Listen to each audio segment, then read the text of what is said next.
गरीब केशव बंजारा भया, बालिद भरी विचार, मन इच्छा पूर्ण करी, खुद कबीर केशव अवतार। जगत गुरु तत्वदर्शी संत रामपाल जी महाराज जी के सानिध्य में दिनांक 7, 8, 9 नवंबर 2022 को दिव्य धर्म यज्ञ दिवस का आयोजन किया जा रहा है।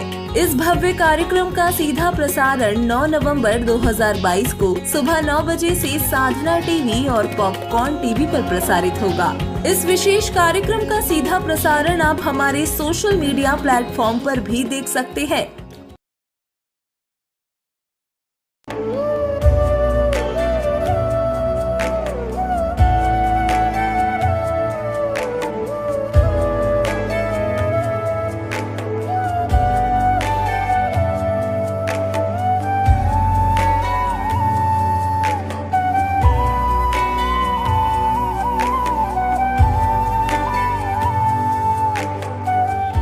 पवित्र श्रीमद् भागवत गीता, पवित्र चारों वेद, पवित्र कुरान शरीफ, पवित्र बाइबल, पवित्र गुरु ग्रंथ साहिब, पवित्र कबीर साहिब की वाणी में छुपे हुए गूढ़ रहस्य अर्थात तत्व को जानने के लिए कृपया अवश्य सुनिए जगत गुरु तत्वदर्शी संत रामपाल जी महाराज के मंगल प्रवचन। ऋग्वेद मंडल नंबर 9 और सूक्त नंबर 96 के मंत्र 16 से लेकर और 20 तक है। हे परमात्मा, आपका वास्तविक नाम क्या है?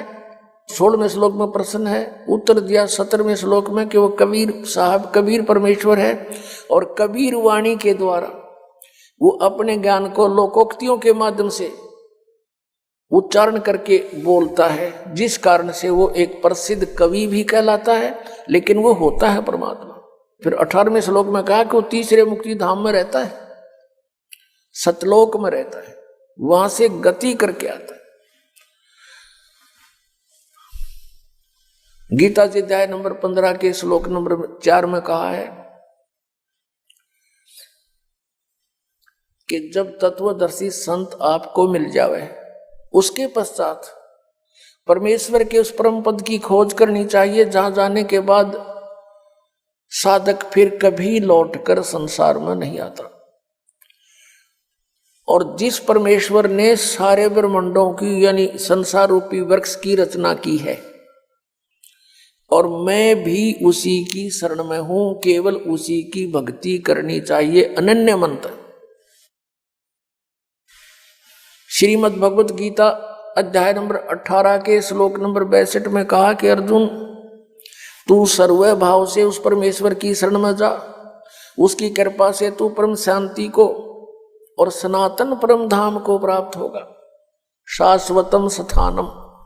अब इससे सिद्ध हो गया कि गीता ज्ञान दाता श्री कृष्ण जी में प्रवेश करके ब्रह्म बोल रहा है, और ये भी नाशवान। इसका मंत्र जो ओम नाम है, केवल इसकी साधना करने से जो प्राप्ति होगी वो भी यूजलेस, क्योंकि ये सरपुरुष है, नाशवान है। अध्याय नंबर 15 के श्लोक नंबर 16 और 17 में 3 प्रभु बताए, सरपुरुष, अक्षर पुरुष और परम अक्षर पुरुष। परम अक्षर ब्रह्म जो 8वें अध्याय के मंत्र 1 का उत्तर 8वें अध्याय के 3रे श्लोक में दिया गीता ज्ञानदाता ने कि वो परम अक्षर ब्रह्म है। तो गीता जी अध्याय नंबर 15 के श्लोक नंबर 16 में 2 पुरुष, सरपुरुष और अक्षर पुरुष की जानकारी है। सरपुरुष है ये ब्रह्म है, ज्योत निरंजन काल है, 21 ब्रह्मांड का स्वामी है, इसका ओम नाम है। फिर अक्षर पुरुष ये 7 संख ब्रह्मांड का स्वामी है, और इसका गीता जी अध्याय नंबर 17 के श्लोक नंबर 23 में जो ओम तत्सत 3 मंत्र कहे हैं, उसमें से इसका ये तत् मंत्र है, ये सांकेतिक है। ओम और तत् मिलके यह 2 अक्षर का सतनाम बनता है। और तीसरा जो सत्य है वो सारनाम की तरफ संकेत है। ये तत् भी कोड वर्ड है और सत भी कोड वर्ड है, क्योंकि गीता ज्ञानदाता ने ऑप्शन छोड़ दिया है कि मैं नहीं जानता उस परमात्मा के पाने की विधि, तत्वदर्शी संत बताओगा।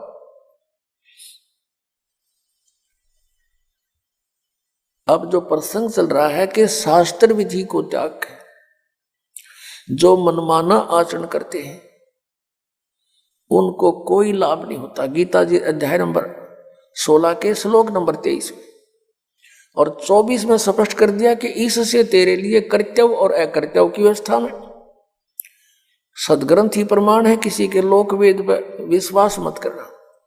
तो यहां जो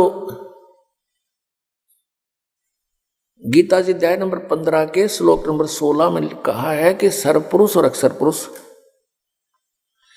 ये दो प्रभु हैं, दो पुरुष हैं और इनके तथा इनके अंतर्गत जितने प्राणी इनके ये सब नाशवान है। जीव आत्मा किसी की नहीं मरती, वो तो कुत्ते गधे की भी नहीं मरती। 15वें अध्याय के 17वें श्लोक में तुरंत कहा कि उत्तम पुरुष है तू अन्य परमात्मा इति उदाहरते हैं ये लोग तरम आविश्य विवर्ती अवैश्वर। 8वें अध्याय के प्रथम मंत्र का उत्तर जो तीसरे में दिया है 8वें अध्याय के में, वो परम अक्षर ब्रह्म है, वो गीता ज्ञानदाता से अन्य है और सुप्रीम पावर है। यहां गीता अध्याय नंबर 15 के श्लोक नंबर 17 में उसी की तरफ संकेत है कि उत्तम पुरुष है तू अन्य परमात्मा इति उदाहरते, और उसको भगवान कहते हैं। और वही तीनों लोकों में प्रवेश करके सबका धारण पोषण करता, वो है वास्तव में अविनाशी परमात्मा।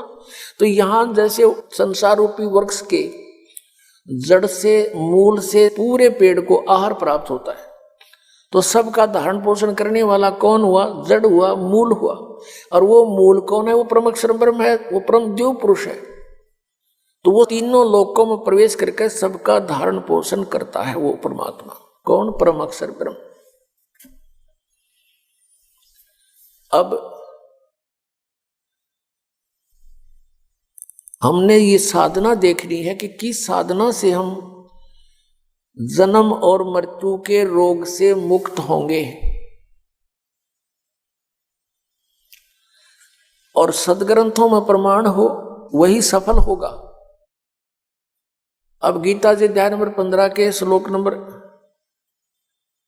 18 में फिर इसने थोड़ी सी टांग अड़ाई है गीता ज्ञानदाता ने, लेकिन उसने बोला तो ठीक है, समझने वाले उसको गलत समझ जाते हैं।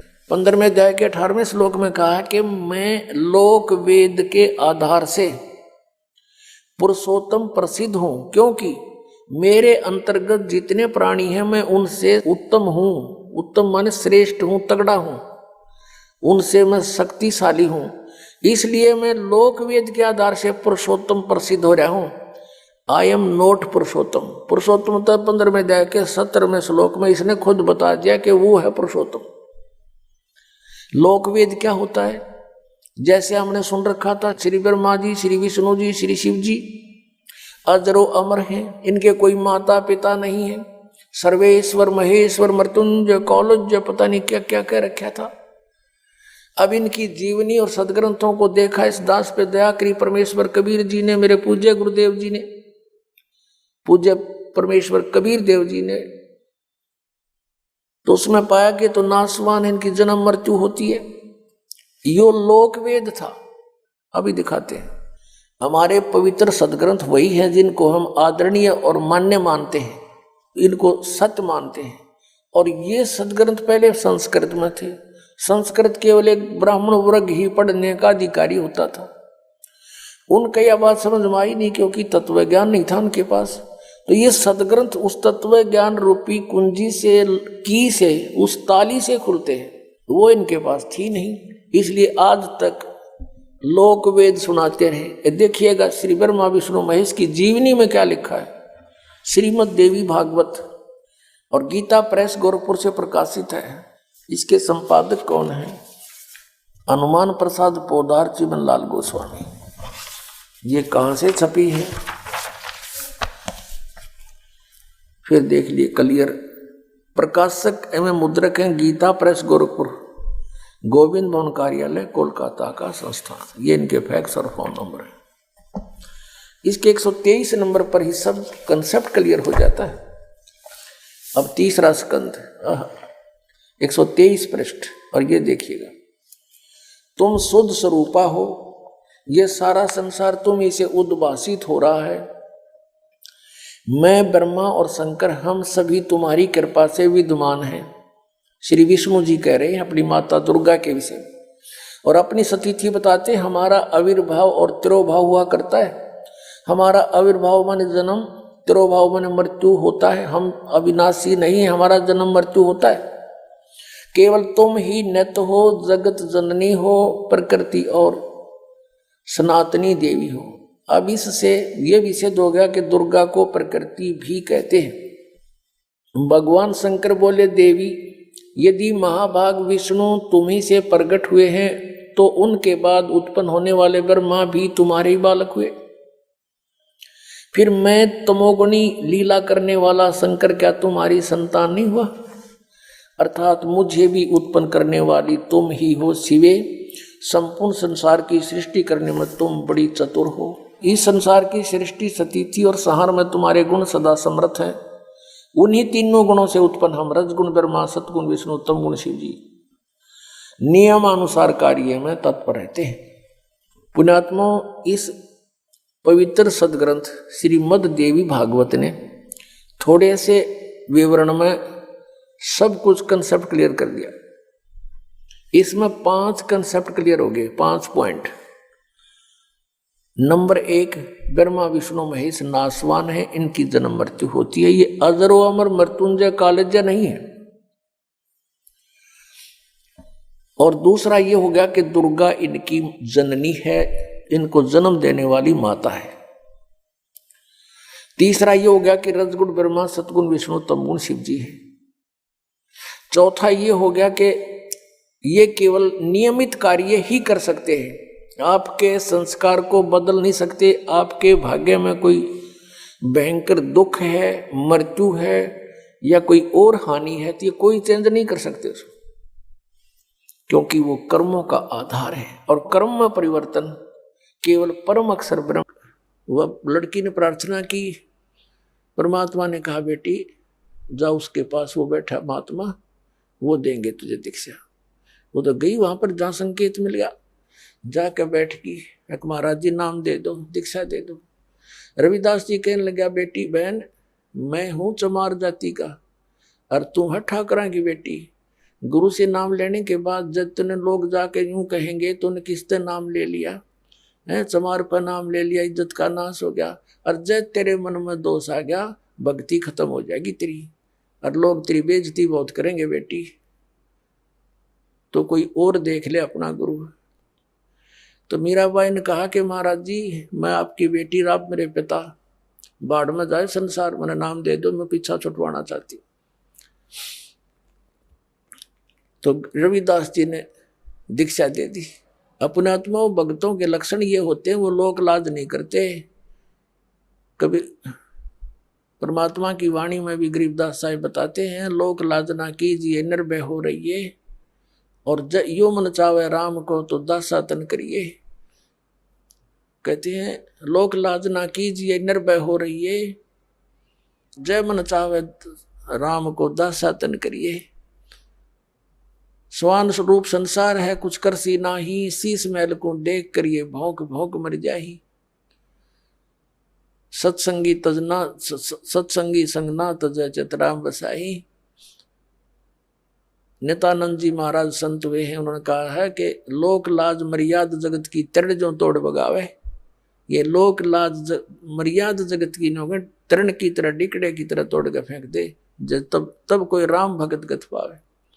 तो साधु संतां के पिछले उदाहरण देख लो, उन्होंने लोक मर्यादा कति नहीं करी। जैसे आदरणीय नानक साहिब जी हिंदू धर्म में थे, अरोड़ा खत्री इनके घर जन्म था इनका, और रामकृष्ण के पुजारी थे। परमात्मा मिले तो पूरा उसी दिन त्याग दिया था, परमात्मा के दर्शन करके आते ही सब छोड़ दिया, और पूरा विरोध हुआ था उसका हिंदू समाज में, होने दे, कति परवाह नहीं करी। ये दृढ़ भक्त होते हैं जिनको भगवान आकर मिलते हैं। तो मीराबाई ने कहा भगवान मुझे नाम दे दो, आप मेरे पिता, मैं आपकी बेटी, कुछ हो मेरे साथ वो संघर्ष, आप मेरे साथ रहोगे, मैं आप झेल लूंगी सब कष्टों को, परमात्मा के लिए मैं कुछ भी कर सकती हूँ। अब प्रथम मंत्र दे दिया रविदास जी ने, और फिर जैसे महीने में 20 दिन में फिर आने लगे सत्संग करने। तो सत्संग उस दिन तो भगत पर पक्के आते हैं। सत्संग विशेषकर परमात्मा रात्रि में भी करते थे और दिन में भी करते थे। दिन में कम, रात्रि में ज्यादा करने लगे, क्योंकि दिन में काम नहीं में समय नहीं मिलता भक्तों को, व्यक्तियों को। रात्रि तो अपनी ही होती है, अपने ही समय नींद से समय निकाल लेते हैं। अब पहले तो वो दिन में मंदिर में जाती थी, अब रात्रि ने सत्संग में जाने लगी, दोनों टाइम, सुबह भी, दिन में भी, रात में भी। अब पहले तो उसका पति था, उसको साथ देता था, कोई बोलने वाला नहीं था। अब उसकी मृत्यु के बाद उसका देवर बन गया वहां का, उस नगरी का राजा। उसने मीराबाई को बहुत समझाया कि तू अब मत जाया कर, पहले तो तेरा पति था, अब लोग पता नहीं क्या क्या बात बनाते हैं, हमारी इज्जत का नाश कर देगी तू। उसने कोई परवाह नहीं करी थी, मंदिर में जाती रही। और फिर लागी और रात ने सत्संग में जान। इस बात का उसके देवर ने घना मलाल हो गया, घना दुख मान लिया कि इसको तो मार दे तो अच्छा है, और इसने तो इज्जत का नाश कर दिया। तो क्या किया उसने, क्या किया, एक दिन अपने पुत्र का जन्मदिन रख दिया, रिश्तेदार आए हुए थे, और एक किसी सपेरे से कहा कि ऐसा विषधर ला दे, ऐसा विषयर ला दे सर्प के डंक मारते मर जाए आदमी। उसने वैसा ही ला दिया, राजा का हुक्म था, और एक डिब्बे में बंद करके ऊपर लिख दिया 9 लखा हार। राजा ने एक बांदी से कहा, नौकरानी से, जाओ मीरा को दे दे, ये हार गले में पैर लेगी, सुंदर कपड़े पहन लेगी, रिश्तेदार आवेंगे।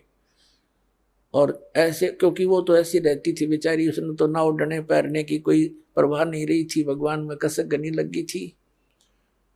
तो उसने कहा कि ठीक से कपड़े पहन लेना, मेरी बेइज्जती ना करवाना, रिश्तेदार ने कहेंगे भाई रहा नहीं, उसकी पत्नी को कैसे रखता है, और ये हार पहन लेगी। उसने सोचा था न्यू कि सर्प डस कर इस मर जाएगी, सर्प देगा डस, सारे रिश्तेदार होंगे, सब गवाह हो जाएंगे, एक सांप लड़ गया, भाई हम भी वहीं थे, इसलिए मृत्यु होगी उसकी। इसने चाल तैयार चाली थी। अब वो नौकरानी ने जाकर दे दिया केले, मीरा भाई राजा ने बताया है इसमें एक हार है बहुत कीमती, इसको पहन लेना, और सुंदर कपड़े पहन ले, आज उनका लड़के का जन्मदिन है, दूर दूर के रिश्तेदार आए हुए। मीरा भाई बोली रख दे बेबे, पहन लूंगी। नानू का हाइबा पहन ले, अकमा पहन लूंगी, तो जा। वह चली गई। अब उसने खोला कि ना पैरूंगी तो यूं दुखी करेगा, इन बातों में तो कोई खास आंट भी नहीं मेरा भक्ति की, मेरे लिए तो माटी है, यू हार है, जो कुछ भी है, लेकिन यू बकवादी आदमी दुखी करेगा। तो उसने अपना धोए दाए कपड़े पहन के वो हार गले में पहन के बैठ गई कि जब वहां जाएंगे इकट्ठे में चली जाऊंगी, जहाँ इकट्ठा होना है पार्टी में। अब 5-7 मिनट के बाद वो आया, वो तो वो तो ये देखने आया था कि मर्गी होगी, वाई वाह के कह दो सांप लड़ गया, सांप लड़ गया, ये रहा भागियो भागियो। अब उसने जाकर देखा कि वो मीरा बाई गले में सुंदर हार पहने बैठी। तो कहने लगा कि ये हार कहाँ से लाई, तो उल्टा मैं जानता था तू रातों जाती है, यही कर्म करने जाती है। वो कहने लगी जी आप भी मुझे जीने देते ना मरने देते, आप ही ने तभी भेजा था, और देख मुझे ही कलंकित कर रहे हो। तो वो कहता मैंने कहाँ, कौन से उसमें कहाँ भेजा था, कि ये डिब्बे में, ये बांदी नौकरानी देकर गई थी। वो डिब्बा देखा कि इसमें क्या था, कि इसमें ये हार था। अब उसने सोचा, बांदी बुलाई नौकरानी कि तू, बोली जी मैं अभी देकर बाहर ही बैठी हूँ, इनके बाहर नौकरानी थी, वो बाहर रहती थी, और यही डिब्बा, और तो उसके पास कोई वस्त्र भी, कपड़ा भी नहीं था विशेष, और कोई पात्र भी ऐसा नहीं था। अब उसने सोचा भाई उसने सोचा सपेरा जादू कर गया मेरी खातिर है, वह ना जची उसका, कोई और जद्दू जंत्र का दे गया होगा। तो जब तो वह बच गई, एक दिन उसने क्या किया कि एक सर्प से एक विष मंगवाया, विष डालकर एक प्याले से, उन्हें सोचा या मरती नहीं, मानती नहीं, इसने इज्जत का नाश कर दिया, जिसको जहर से मार देते हैं। उसको कहा विष, साथ गया तलवार लेकर कि ये जहर पी ले, ये विष है इसके अंदर, या तो इसको पी लेना तेरी गर्दन काटूंगा। तलवार लेकर खड़ा हो गया। मीराबाई ने सोचा मारना तो इसने है ही, तलवार से तो दर्द होगा, विष पे लेती हूँ, आराम से मर जाऊंगी। अब करके मालिक को याद और विष पेगी सारा। और वो देखा खड़ा खड़ा नौका नो चेहरा, आध घंटे तक बाट देखी दुश्मन ने, वो मरी नहीं, वापस आ गया या वासा होकर। तो परमात्मा कहते हैं मीराबाई को मारन लागे जहर का प्याला प्यारे, पीवत ही अमृत हो लाग्या, हो गया सर्द ही यारे, मन तू पावेगा अपना किया रे, भोगेगा अपना किया रे। भक्ति के अंदर ऐसी शक्ति है पुण्यात्माओं, विश्वास करना इस मालिक पर। ये कथाएं सुना करते थे हम, कथा नहीं थी, ये सच्ची बातें हैं। कहाँ तो विष ने मारना था, कहते हैं पीवत ही अमृत हो गया और हो गया सर्द ही यारे। कहाँ तो विष ने बेचैनी पैदा करनी थी और कहते हैं ठंडक सी होगी उस बेटी की अंतःकरण में। अब उसने सोचा भाई ना तो या मारे तो मरती उसके देवर ने, अब इसका के इलाज करो, इसने तो हमारा बट्ठा बैठा दिया इज्जत का। उसने उसकी माँ बुला ली, मीराबाई की उससे कहा कि मौसी तू समझा दे इसने। और माँ की बात बेटी मान लिया करती है। तो माँ ने बहुत समझाया, बेटी देख इधर उधर जाती है, हमारी तकरार होती है, तो अपनी भक्ति यहाँ कर ले। और वहाँ 100 प्रकार से उसने जैसे तैसे माँ बेटी को समझाती है, अपने सारे जंतर मंत्र कर दिए पर वह ना मानी। फिर यहाँ तक कहा कि बेटी हम ठाकुर, और वो चमार जिस तो तू नाम ले आई, इसमें भी हमारी बेइज्जती का मामला है बेटा, तू मत जाया कर वहां। तो माता और बेटी का फिर क्या एक कवि के द्वारा बना गया शब्द सुनाते हैं।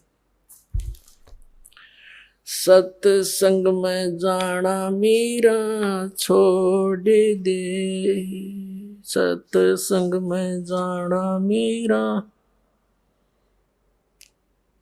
आए मारी लोग करे तकरार, सत्संग में जाना मीरा छोड़ दे, आए मारी लोग करे तकरार, सत्संग में जाना मीरा छोड़ दे, सत्संग में जाना मीरा छोड़ दे, हाय मारी लोग करें तकरार, सत्संग में जाना मीरा छोड़ दे, सत्संग में जाना मेरा ना छूटेरी, सत्संग में जाना मेरा ना छूटेरी, हारी चाहे जड़ के मरो संसार, सत्संग में जाना मेरा, हारी चाहे जल के मरो संसार, सत्संग में जाना मेरा,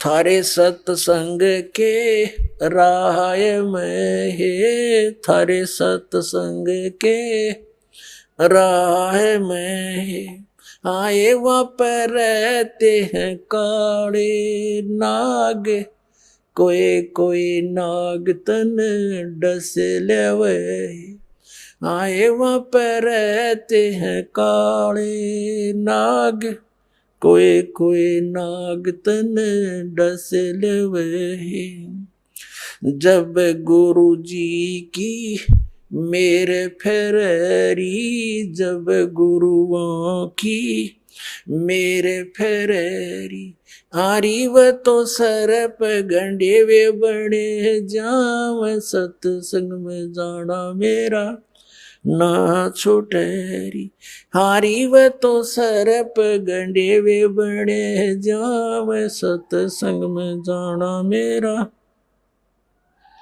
सत्संग में जाना मीरा छोड़ दे सत्संग में जाना मीरा छोड़ दे आए मारी लोग करें तकरार सत्संग में जाना मीरा छोड़ दे सत्संग में जाना मेरा ना छुटेरी सत्संग में जाना मेरा ना छुटेरी हारी चाहे जड़ के मरो सन सारे सत्संग में जाना मेरा थारे सत्संग के राह में है। वह माता डराना चाहती है बेटी को तुम्हारे सत्संग के राह में आए वहाँ पर रहते हैं बब्बर शेर कोई कोई शेर तन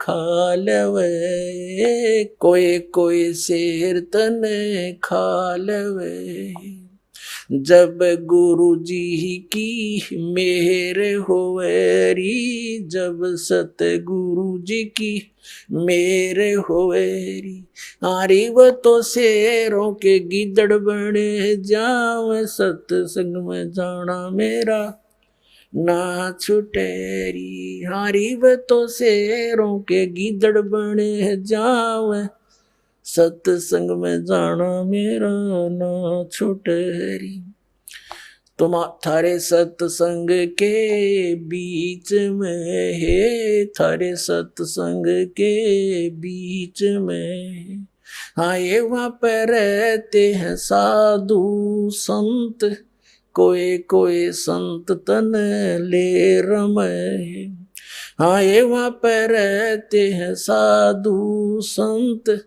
कोई कोई संत तन ले रमे तेरे री मन में माता पाप हैरी तेरे री मन में माता पाप हैरी वो संत मेरे माँ बाप हैरी वो संत मेरे माँ बाप हैं हारी व तो कर देंगे बेड़ा पार सत्संग में जाना मेरा ना छुटेरी हारी व तो कर देंगे बेड़ा पार सत्संग में जाना मेरा ना छुटेरी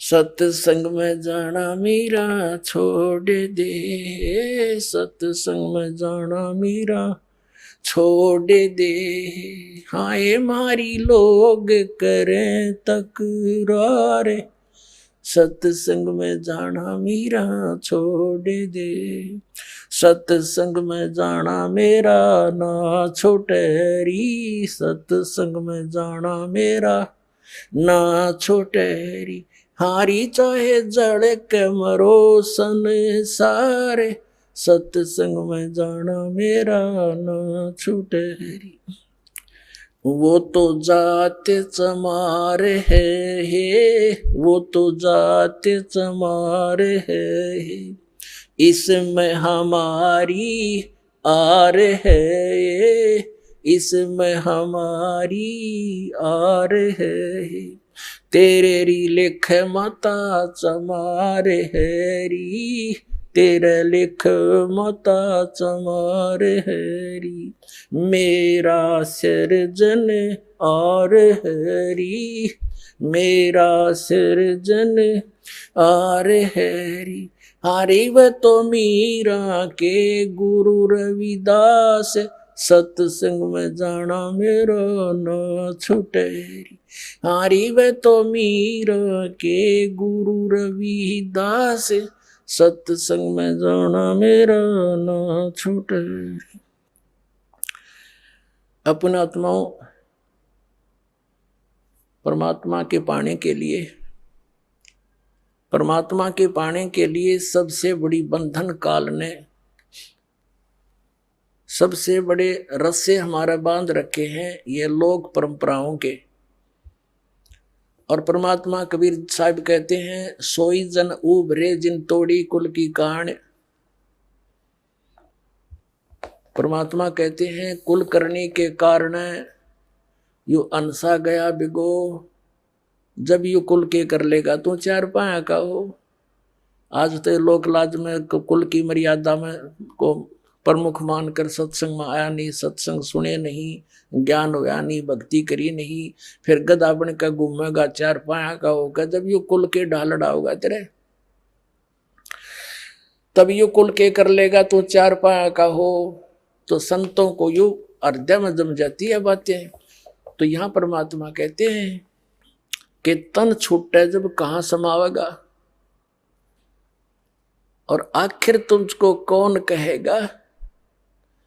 गुरु बिन आत्म ज्ञान मन ने की कर ले, दो दिन का मेहमान मन ने की कर ले, दो दिन का मेहमान। कहते आखिर तुझे गुरु के बिना यू आत्मज्ञान बतावेगा कौन है। तो इस प्रकार हमने इस सारे ज्ञान को समझना है। जैसे नित्यानंद जी एक ब्राह्मण कुल में थे, तहसीलदार की पोस्ट थी, 250 वर्ष पहले की बात। इसमें नारनौल के नवाब के यहाँ तहसीलदार की नौकरी करते थे। जब ये आत्मज्ञान हुआ, फिर परमात्म ज्ञान हुआ, नौकरी त्याग दी। पत्नी थी, वो विरोध गणा करा करती, परमात्मा की ऐसी रजा हुई, उसकी मृत्यु होगी, और वैराग बन गया। जब इस ज्ञान से परिचित हुआ तब कहा था ब्राह्मण कुल में जन्म था। पहले तो 250 वर्ष पहले ब्राह्मण के घर जन्म होना ही एक बहुत बड़ी महान माना करते थे। और फिर तहसीलदार की पोस्ट, आज तो मंत्री की कोई ना इतनी कीमत जितनी उस समय तहसीलदार की होती थी। और दोनों को बद के गढ़ भगवान से दूर कर, कहते हैं कबीर साहब कहते हैं, सुख के माथे पत्थर पड़ो जिसते नाम हर देते जा, और बलिहारी उस दुख के जो पल पल नाम रटावे। परमात्मा कबीर जी कहते हैं आग लगो ऐसे सुख के जो भगवान से दूर करे। हे परमात्मा ऐसा दुख भी दिए रखना, तेरी याद बनी रहे। तो नित्यानंद ने कहा था जब वो ये ज्ञान हो गया, जब कहते हैं ब्राह्मण कुल में जन्म था मैं करता बहुत मरोड़, और गुरु गुमानी दास ने दिया कुबद गढ़ तोड़े।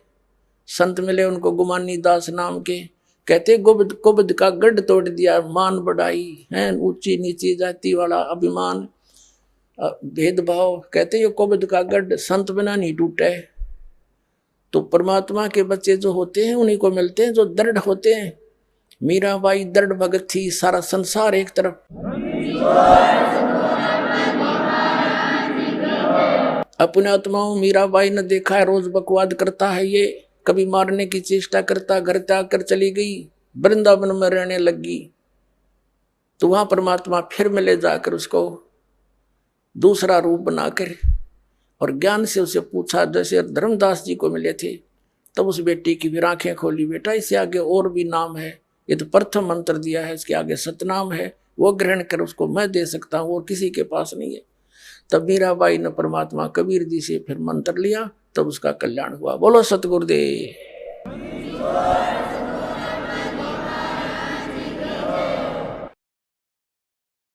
परम पिता परमात्मा कबीर परमेश्वर जी की असीम रजा से पुण्यात्माओं आप सत्संग सुनने के लिए यहाँ आ पाए। भक्ति मुक्ति के दाता सतगुरु ये भटकत प्राण फिरंदा, उस साहिब के हुक्म बिना नहीं तरवर पात हिलंदा।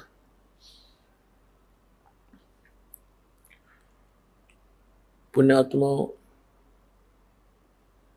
इस काल के इंद्रजाल को परमात्मा ने आके स्वयं बताना पड़ा, क्योंकि इस काल भगवान ने यहां पर बहुत अज्ञान फैला दिया और दुनिया भर के ये नकली संत तैयार कर दिए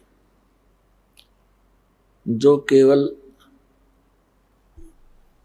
लोक वेद सुनाते हैं, उनका कोई सदग्रंथ आधार नहीं रहता, जिस कारण से ये प्राणी इन कष्टों को झेलना, जन्म और मृत्यु का ये कष्ट उठाना, इसको एक परंपरा मान चुका है और इसी में संतुष्ट हो चुका है। अधिकतर संतों का भी यही अपना विधान है कि जन्म मृत्यु ये तो होती ही रहेगी। परमेश्वर ने स्वयं आकर हमें जानकारी दी, वो हम सभी आत्माओं के सृजनहार हैं, वो हमारे परम पिता हैं, वो हमारे जनक हैं। कबीर भगवान, कबीर अल्लाह, कबीर जुलाहा, कबीर धानक जो काशी में बनारस में आए थे, ये स्वयं परमात्मा है, ये परम अक्षर ब्रह्म है, ये सत्य पुरुष है, यही अकाल मूर्त है, यही शब्द स्वरूपी राम है। अब अपने उस निज स्थान की जानकारी परमात्मा ने स्वयं आकर देनी पड़ती है, क्योंकि यहाँ का जो राजा है, यहाँ का जो मालिक है, स्वामी है, ईश है, ये काल है। इसको श्राप लगा हुआ है 1 लाख मानव शरीरधारी प्राणियों के सूक्ष्म शरीर को तपत शिला पर भून कर उससे निकले हुए गंध को खाता है। जीव मरता नहीं, लेकिन वहां पीड़ा बहुत होती है जब इसको तपतशिला पर डाला जाता है। तपतशिला एक बहुत बड़ी तई समझ लो, तई तवे होते हैं, बड़ी बड़ी तई होती हैं, भट्टियों पर रखते हैं। ऐसे एक पत्थर की सब अपने आप जल रही है और उसमें इतनी हीट है, इस प्राणी को वहां डाला जाता है सूक्ष्म शरीर में, तो ये बहुत बुरी तरह तड़पता है। इस प्राणी ने इस स्थूल शरीर के माध्यम से आजीवन जितने भी विकार किए हैं, जैसे भी दुर्व्यसन किए हैं, चटपटे आहार किए हैं, भोजन फल फ्रूट खाए हैं, इनका एक अंश सूक्ष्म शरीर के ऊपर लिप्त हो जाता है। अब आप देखते हो प्रत्येक प्राणी कोई ना कोई विकार कर ही रहा है। कोई सिगरेट पीता है, कोई भांग पीता है, कोई शराब पीता है। चटपटे आहार करना इस मन का एक स्वभाव है। ये मन उस काल का एजेंट है। निराकार समझो, वो काल जो है, उसी काल तो साकार है, उसी की ये एक, इस काल को समझ लो, मन को भी काल ही समझो। और ये वो सब क्रियाएं कराता है जो जिनकी इसको आवश्यकता है, और साथ में इसका एक और उद्देश्य रहता है कि ये ऐसे कर्म ना कर ले ये प्राणी जिससे इसको पुनः मनुष्य जीवन शीघ्र मिल जाए। काल को भय बना रहता है कि जब इस प्राणी को मनुष्य शरीर होता है तो उस समय ही कोई ऊपर से शक्ति आती है, परमात्मा की भेजी हुई, और वो यहाँ सबको ज्ञान देता है। मनुष्य जीवन में होंगे तो ये ज्ञान ग्रहण कर सकेंगे, अन्य पशु पक्षियों की योनियों में होंगे तो ये भटकते रहेंगे। फिर मानव शरीर प्राप्त प्राणियों को ये इतना भ्रमित करवा देता है कि जब वो समय आता है उस परमात्मा के यहाँ प्रकट होने का, या अपना कोई दास भेजता है अपना रिप्रेजेंटेटिव बना के, उस समय तक ये काल प्रत्येक मानव को अज्ञान से आंट देता है और बकवादों से भर देता है, बुराइयों के इतने आदी बना देता है कि जिस समय परमात्मा का ये समय आता है, मोक्ष टाइम जिसे कहते हैं, मोक्ष समय, तो उस समय तक ये ऐसा कंडम कर देता है इस मानव को, प्राणी को।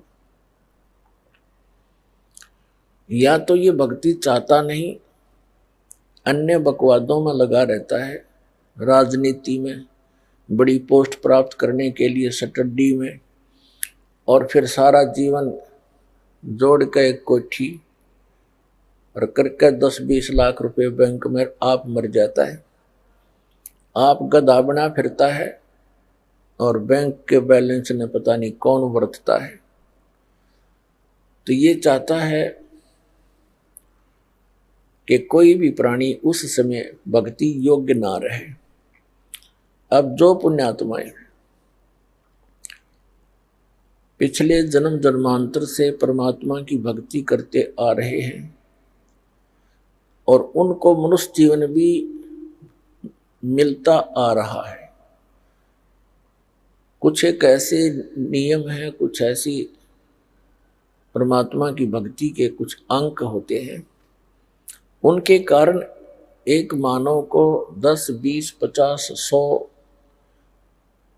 भी कंटिन्यूस मनुष्य जीवन मिल सकते हैं।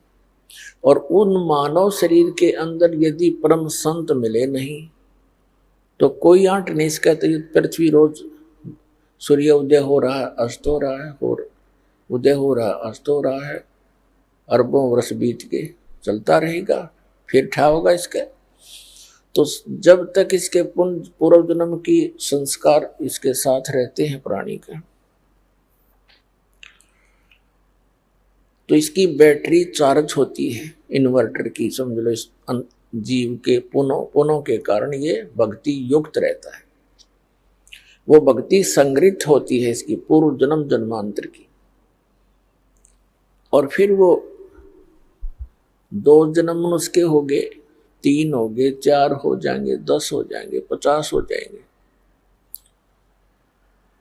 और फिर उस मानव जन्म में कभी उसको कोई परम संत ना मिला, फिर से चार्जर लगा नहीं, तो फिर वो 84 लाख योनियों में चला जाएगा। तो वो पुण्यात्माएं जो मानव शरीर से तुरंत आए हैं, वो स्त्री हैं या पुरुष हैं, मेल हैं या फीमेल हैं, वो परमात्मा की भक्ति के बिना रह नहीं सकते। उनको परमात्मा की एक विशेष कसक बनी ही रहती है, जिसके कारण वो जैसा भी, जिस परंपरा में, जिस भी मजहब धर्म में उसका जन्म होता है, अपनी परंपरागत उन क्रियाओं में भी वो शीघ्रता से लग जाता है।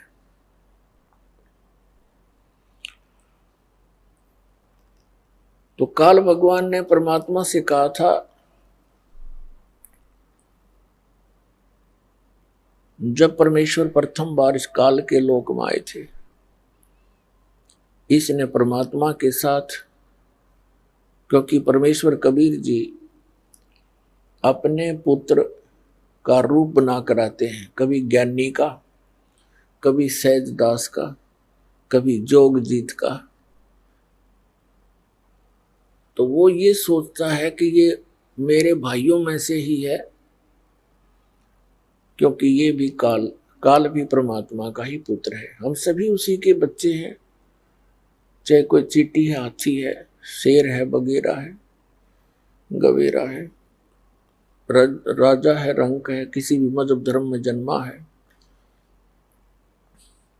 लेकिन जो बच्चे निकम्मे हो जाते हैं वो तो निकम्मे ही होते हैं, अच्छे बच्चे वो अच्छे ही होते हैं, फिर भी होती संतान ही है। तो इस काल ने परमात्मा को अपना बड़ा भाई जानकर उसके साथ विरोध किया कि तू यहां कैसे आ गया जोगजीत।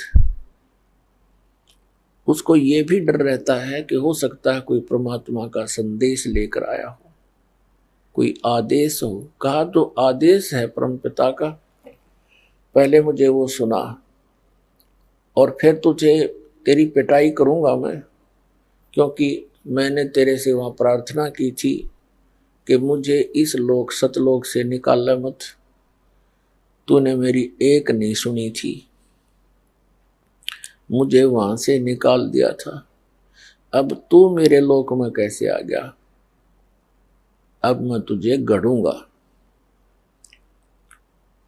तब परमात्मा अपने पुत्र जोगजीत के रूप में खड़े थे। इससे कहा कि सुन ले आदेश परम पिता का, मैं क्या उद्देश्य लेकर आया हूं। मैं नीचे तेरे संसार में जाऊंगा और परमात्मा की जानकारी कराऊंगा। तूने परमात्मा का नाम और निशान मिटा दिया, तू खुद भगवान बन बैठा नालायक, तने शर्म नहीं आती। इन भोली आत्माओं ने गलती की, तेरे ऊपर आसक्त होकर तेरे साथ आ गए, फिर ऐसी दुर्गति किया करते हैं। कोई गधा बना दिया, कोई गधी बना रखी, कोई कुत्ता, कोई सुअर, सुअरी गंद में लेट रहे हैं, क्या खा रहे हैं। मैं नीचे जाऊंगा, परमात्मा का आदेश है, और सबको बताऊंगा कि ये भगवान नहीं है जिसको तुम भगवान जानकर पूज रहे हो। ये काल है, ये तुम्हें खाता है, तेरी पोल पाड़ का आऊंगा। तब इसने सोचा ये तो मेरा नाश करने आ गया, मेरी खेती उजाड़ेगा। तो इस काल ने परमात्मा को जोगजीत समझ के उसके ऊपर ऐसे झपट्टे जैसे अभी मार डालेंगे। परमात्मा ने अपनी प्यारी आत्मा धर्मदास जी को यह ज्ञान देते हुए कहा कि धर्मदास जी,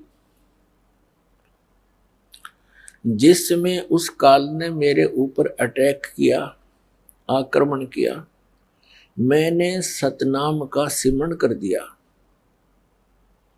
पुण्यात्मा, वो परमात्मा हमें भी सतर्क करना चाहते हैं कि जो प्यारी आत्मा परमात्मा की शरण में आ गए और उनके ऊपर कोई किसी प्रकार की कोई आपत्ति आती है, चाहे कोई दैविक है, चाहे कोई जंतर मंत्र किसी का है, चाहे कोई गाल भी गाल देता है, और आपने उपदेश प्राप्त है तो उसमें अपना श्वास का सिमरन शुरू कर दे।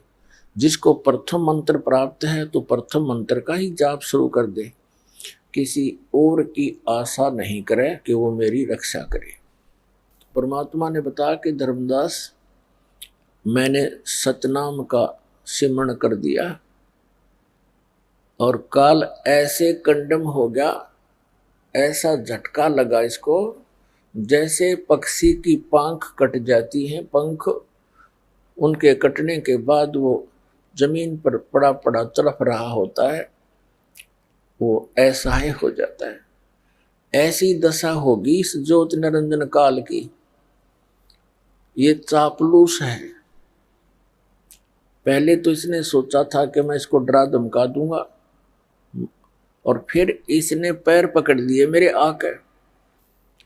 कबीर साहब कहते हैं कि इसने नीचे नीचे घिसड़ कर मेरे चरण पकड़ लिए और पैर पकड़ के रोने लग गया, कहने लगा तो मेरा बड़ा भाई, मैं तेरा छोटा भाई। छोटे तो उत्पात किया करते हैं, बड़े तो अक्षमाही किया करते हैं।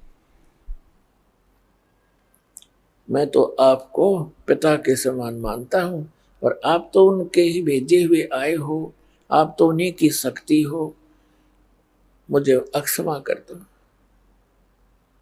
परमात्मा ने कहा ठीक है, क्षमा कर दिया तुझे।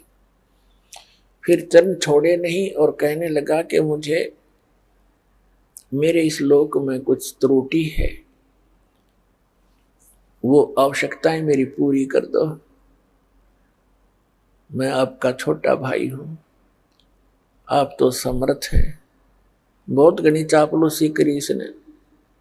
तो परमात्मा ने कहा कि बोल, क्या मांगता भिखारी, तू बोल। तब इसने कहा ऐसे नहीं, वचनबद्ध हो जाओ।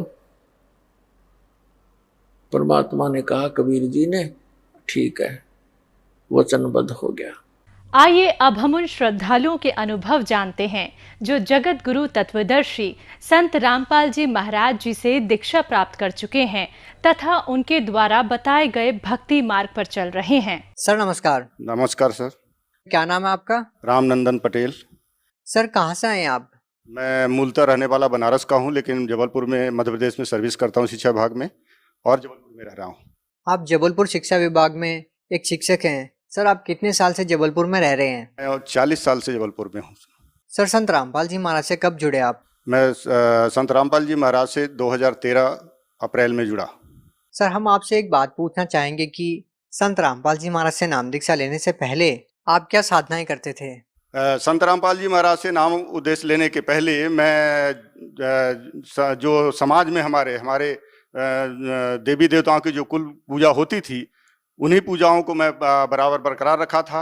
हमारे घर में जो है हनुमान जी की मूर्ति की स्थापना मेरे हाथों से कराई गई, दुर्गा जी की मूर्ति की स्थापना हमारे पुरोहितों ने मेरे हाथ से कराई। मैं उसी का पूजा करता रहा।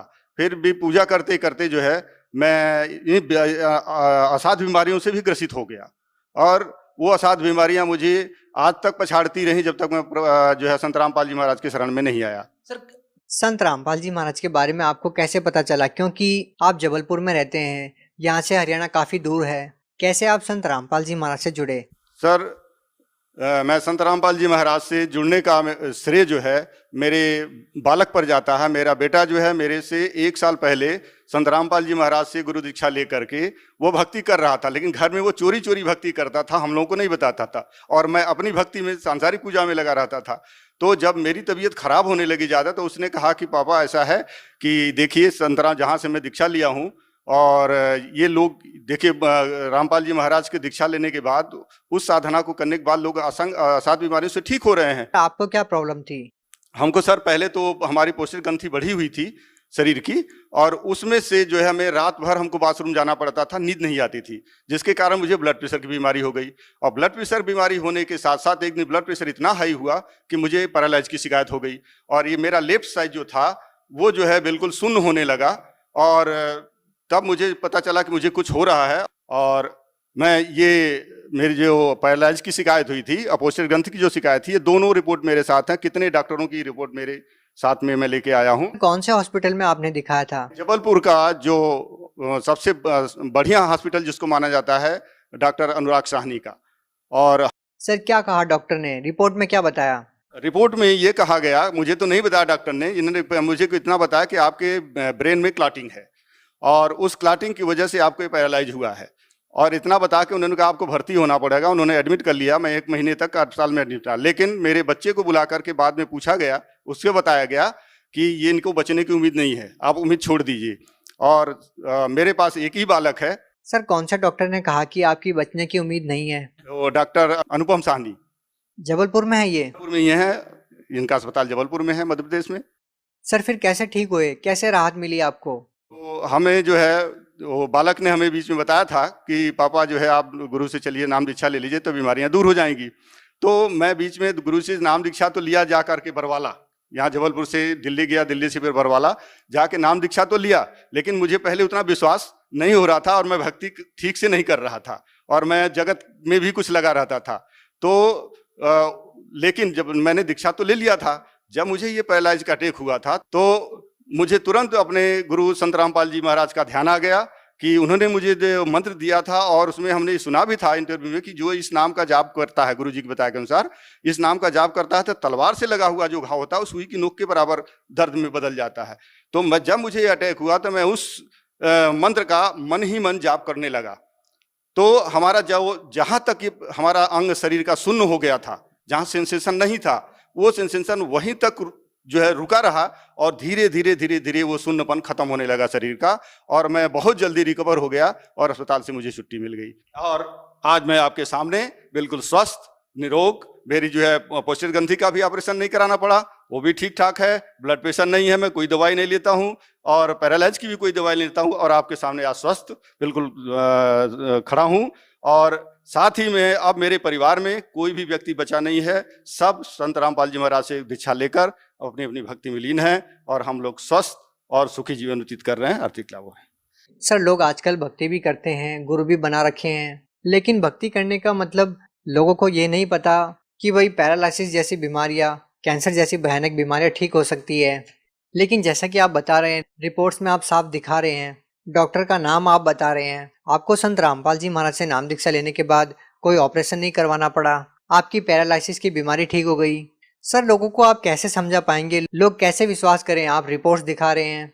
सर, विश्वास जब ही होगा सर, जब हम किसी चीज़ का उपभोग करेंगे, किसी चीज़ के जो ज्ञान बताया जा रहा है उस ज्ञान को हम सुने, उसके अनुसार आचरण करें, तो उसका फल आपको मिलेगा। क्योंकि हमने उस आचरण अपने लाया उस चीज़ को, गुरु जी के मंत्र को, और हमें फायदा हुआ। इसलिए मैं आपको रिपोर्ट सहित प्रमाण दे रहा हूँ कि मुझे फायदा हुआ। अगर आप गुरु संत रामपाल जी महाराज से जुड़ते हैं, उनसे गुरु दीक्षा लेते हैं और उनके बताए हुए रास्ते पर चलते हैं, तो आपको निश्चित है आपको फायदा मिलेगा। बिल्कुल लोगों को विश्वास हो सकता है, लेकिन एक हैरान करने वाली बात है। सर, आप एक बात बताइए, आप एक शिक्षक हैं, आप बिल्कुल झूठ नहीं बोलेंगे। सर, आप सच सच बताइए कि पहले क्या आप कोई नशा करते थे? सर, मैं पहले जो है नशा भी करता था, मांस का भक्षण भी करता था, और जगत के सारे व्यवहार जो होते हैं वो सब अपने मित्रों दोस्तों के साथ जा करके करता था। अब आप ये कहेंगे कि आपने संत रामपाल जी महाराज से नाम दीक्षा लेने के बाद नशा छोड़ दिया? यस, जिस दिन से मैंने संत रामपाल जी महाराज जी से गुरु दीक्षा ली है, कुछ दिनों तक तो मैं अनजाने में, मुझे विश्वास नहीं था तो मैं गलत काम करता रहा, लेकिन जो है उसका फल हमको, जो उसका दुष्परिणाम मुझे भोगना पड़ा। इसके बाद मुझे जो है ये ज्ञान हुआ कि नहीं, संत रामपाल जी महाराज के साथ रखकर वो सब देखते हैं, उनको मालूम है कि हम क्या कर रहे हैं, कौन सा गलत काम कर रहे हैं। तो मुझे खुद संज्ञान में आया चीज़, और मैंने सारी चीज़ जो है सबको तिलांजलि देकर मैं आज गुरु जी के बताए हुए रास्ते। सर, आप एक पढ़े लिखे इंसान हैं, आप एक बात बताइए कि साइंस का ज़माना है, बड़े बड़े मेडिकल इंस्टीट्यूट बने हैं, साइंस बहुत आगे तक जा चुकी है। एक ऐसे ज़माने में लोग एक संत के आशीर्वाद देने से नशा कैसे छोड़ सकते हैं? कैसे आप लोगों को प्रेरणा मिलती है, जबकि सरकार बड़े बड़े नशा मुक्ति केंद्र खोलती है, करोड़ों की योजनाएं लेकर आती है, फिर भी लोग नशा नहीं छोड़ पाते, लेकिन एक संत के आशीर्वाद से कैसे छोड़ सकते हैं? सर, संत रामपाल जी महाराज के अनुसार जो ज्ञान मिलता है, उस ज्ञान में जब आदमी रम जाता है, लीन हो जाता है, तो उसको और बाहर दूसरी दुनिया की जो बुराइयां जो है वो अपने आप छोड़ के भाग जाती हैं। सर, वो छोड़ता नहीं है, बुराइयां अपने आप भागने लगती हैं उससे। सर, एक और ख़ास बात हमारे को देखने को मिलती है कि संत रामपाल जी महाराज जी अपने सत्संग प्रवचनों में ये कहते हैं कि जो भी उनसे नाम दीक्षा लेगा और मर्यादा में रहकर भक्ति करेगा, उसको गारंटेड लाभ मिलेगा। क्या आप मानते हैं कि ये बात बिल्कुल सच है? आपके साथ क्या क्या लाभ हुए सर? तो मैं ये बात 101% सही मानता हूँ। गुरु जी की जो आदेश हैं, उपदेश हैं, जो सुनते हैं हम लोग, और उसे हमको लाभ मिला हुआ, 100% लाभ मिला हुआ। इसलिए मैं विश्वास करता हूँ और लोगों को यही बोलूँगा, वो भी विश्वास करके देखें। पहले जब विश्वास करेंगे तभी फल मिलेगा, बिना विश्वास के फल नहीं मिलता। सर, आपको और क्या लाभ मिले?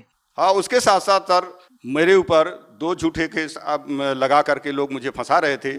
गुरु जी की कृपा से, रामपाल जी की कृपा से वो सारे जो है केस मेरे खत्म हो गए, और मैं आज बाइज्जत बरी हूँ। और मैं सर्विस करते हुए आर्थिक रूप से परेशान था कर्ज के बोझ से, लेकिन वो सब मालिक जो है उसको स्वीकार कर रहे हैं। और हमारी धर्मपत्नी जिनको कि वो भी बहुत अस्वस्थ रहती थी, और हर साल उनको 3 यूनिट ब्लड हमको चढ़वाना पड़ता था प्रति वर्ष। उनके शरीर में ब्लड बनता ही नहीं था, और उनके हाथ पांव सूज जाते थे। डॉक्टर बोलते थे इनका जो है समय आ गया अंत। लेकिन जिस दिन से गुरु जी के शरण में गए हैं हम लोग, हमारी पत्नी को आज तक, ये 2013 से लेकर आज तक ब्लड नहीं चढ़वाना पड़ा। सर, आप जबलपुर में एक शिक्षक के पद पर तैनात हैं। सर, आप खुद एक शिक्षक हैं, लेकिन दूसरी ओर लोगों का ये कहना कि संत रामपाल जी महाराज के जो अनुयायी है वो शिक्षित नहीं है, वो एक अंधभक्ति के तहत उनसे जुड़े हुए हैं। आप उनके लिए अपने आप में एक जवाब हैं कि आप एक शिक्षक होते हुए भी आप संत रामपाल जी महाराज से जुड़े हुए हैं।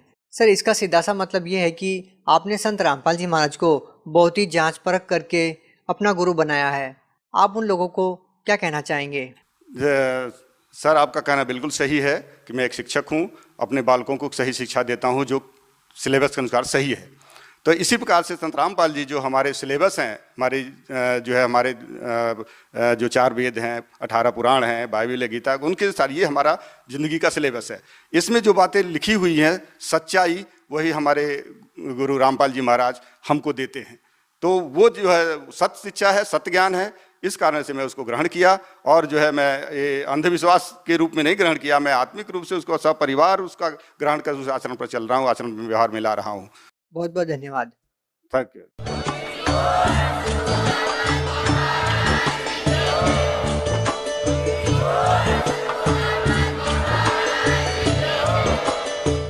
सुन रहे थे जगत गुरु तत्वदर्शी संत रामपाल जी महाराज जी के मंगल प्रवचन। अधिक जानकारी के लिए विजिट कीजिए हमारी वेबसाइट www.jagatgururampalji.org। संत रामपाल जी महाराज जी के शुभ आशीर्वाद से पूरे विश्व भर में 500 से भी ज्यादा नाम दीक्षा केंद्र हैं, जिन पर संत रामपाल जी महाराज जी द्वारा ऑनलाइन निशुल्क नाम दीक्षा दी जा रही है। अपने नजदीकी नाम दीक्षा केंद्र का पता करने के लिए संपर्क करें 8222880541।